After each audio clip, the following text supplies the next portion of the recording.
শ্রদ্ধা ও নিষ্ঠা ভরে বড়মার পুজো হয়ে থাকে। এবছর কিভাবে যাবেন এই মন্দিরে পুজো দিতে? কখনই বা হবে পুজো? রইল সেই নির্ঘণ্ট। তিথি অনুযায়ী পুজো হবে 20 তারিখ রাতে। ঠিক রাত 12টায় শুরু হবে বড়মার পুজো।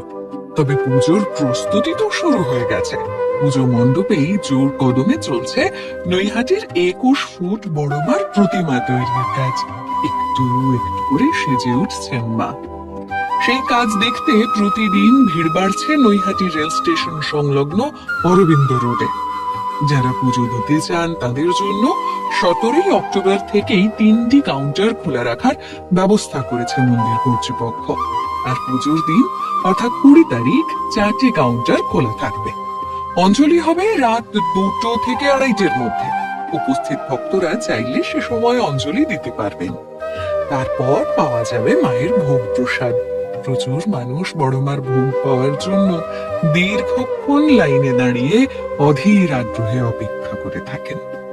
জগবন্ধু মোড়ের কাছে যে পুকুর রয়েছে তার কাছে অবস্থিত সুষমা আবাসনে ভোগ প্রসাদ দেওয়ার ব্যবস্থা করা হয়েছে। আর সন্দেশ প্রসাদ দেওয়ার জন্য নৈহাটি নরেন্দ্র বিদ্যানিকেতন ও মহেন্দ্র উচ্চ বিদ্যালয়ে 2টি কাউন্টার থাকছে। কিন্তু সেই প্রসাদের জন্য আগে থেকে কুপন কেটে রাখতে হবে। এই পুজোয় দণ্ডি কাটার রীতিও রয়েছে। তাও শুরু হয়ে যাবে এদিন ভোর থেকেই, চলবে সন্ধ্যা 6টা পর্যন্ত। প্রতি বছরের মতোই থাকছে সিসিটিভির নজরদারি। এবার প্রায় 80টি ক্যামেরা বসানো হয়েছে। পুজো কমিটির 300-রও বেশি স্বেচ্ছাসেবক উপস্থিত থাকবেন মণ্ডপে। এছাড়াও গঙ্গার ঘাট, মন্দির ও নৈহাটি স্টেশন চত্বরে একটি করে এলইডি থাকবে যেখানে পুজো দেখানো হবে। রেল কর্তৃপক্ষের তরফে জানানো হয়েছে স্টেশন থেকে ওয়ান ওয়ে সার্কুলেশনের মাধ্যমে ভিড় নিয়ন্ত্রণ করা হবে। সাবওয়ে দিয়ে রেল যাত্রীরা বেরোবেন, আর ট্রেন ধরার জন্য স্টেশনের দক্ষিণ দিকের ফুটব্রিজ ব্যবহার করতে হবে। 1 নম্বর প্ল্যাটফর্ম থেকে নৈহাটি লোকাল ছাড়বে না, আর অতিরিক্ত লোকাল ট্রেন চালানোরও কথা হয়েছে।